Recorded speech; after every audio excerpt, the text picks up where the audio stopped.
السلام نے آخر میں فرمایا کہ حضور علیہ السلام نے آخر میں فرمایا کہ میں تمہیں سارے معاملات کی جڑ ہی نہ بتا دوں، خلاصہ ہی نہ بیان کر دوں؟ قلت بلا یا نبی اللہ، میں نے کہا اے اللہ کے نبی کیوں نہیں؟ فاخذ بلسانہ، حضور نے اپنی مبارک زبان کو پکڑا، فقال، اور فرمایا، کف علیک ھذا، کہا اس کو روک لے، اس کو کنٹرول کر لے۔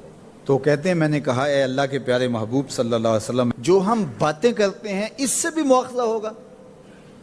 یعنی عمل پر تو پکڑ ہوگی، لیکن جو ہم زبان سے بات نکال دیتے ہیں تو کیا اس بات پر بھی مواخذہ ہوگا؟ تو حضور علیہ السلام نے ارشاد فرمایا کہ لوگ منہوں کے بل یا ٹھوڑیوں کے بل جہنم میں ڈالے جائیں گے، یہ ان کے بولے ہوئے بولوں کی وجہ سے ہوگا، ان کی زبان کی کمائی کی وجہ سے ہوگا۔ تو اپنی زبان کی حفاظت کرو تو جنت کا داخلہ مل جائے گا۔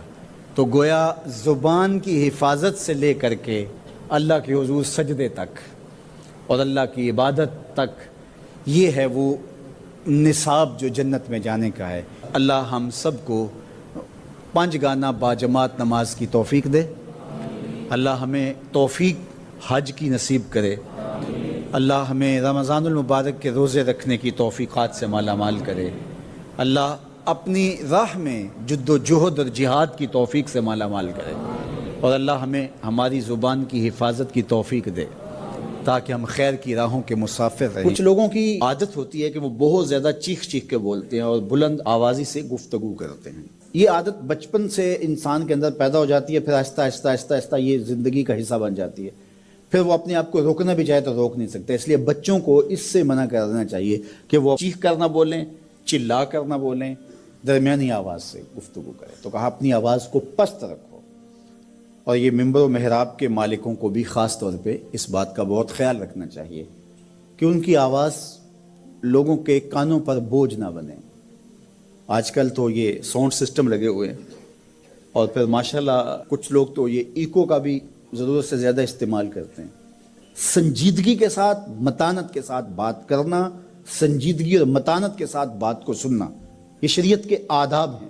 جب کسی سے ہم کلام ہو تو آپ بھی بلند آواز نہ ہو، اور دوسرا وہ اس کا جو جواب دے رہا ہو اس کی توجہ بھی بھٹکنے نہ پائے، وہ اپنے احساسات سے یہ بات بتائے، اور کہیں جواب دینا ضروری ہو تو حرج بھی نہیں ہے۔ آواز کو معتدل رکھو، خوبصورت رکھو، تو جس طرح بولنے کے آداب ہے اس طرح سننے کے بھی آداب ہے۔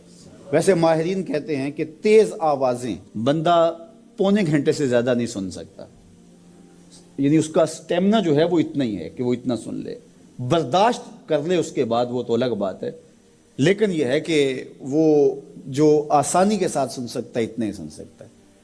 تو اس لیے یہ جو لیکچر بھی ہوتے ہیں جو دنیا کی بڑی یونیورسٹی ہیں، وہاں بھی انہوں نے لاکھوں روپے دے کر کے دنیا کے ماہرین بلائے ہوتے ہیں مختلف مضامین پر، لیکن پیریڈ کا دورانیہ یہ نہیں ہوتا کہ وہ 3 گھنٹے کا لیکچر دے رہے ہوں۔ انسان کی جو ہے وہ ایک کیپیسٹی ہے، اس سے آگے نہیں وہ بڑھ سکتا۔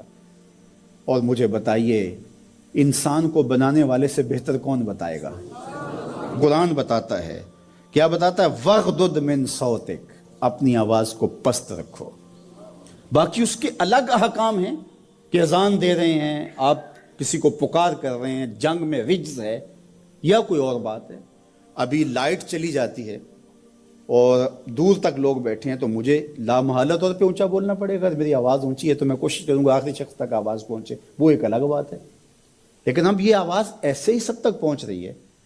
تو ان آداب کو جب ہم سمجھتے نہیں ہیں تو اپنی بات کو اچھی، کچھ لوگ سمجھتے ہیں کہ زور سے بولیں گے تو لوگوں کے اندر بات اترے گی، ایسا نہیں ہے۔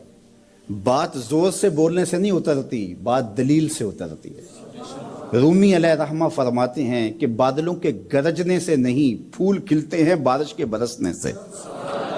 تو بارش برسے گی تو پھر پھول کھلیں گے، بلکہ وہ جتنی آہستہ آہستہ برسے گی اتنی ہی جذب ہوتی چلی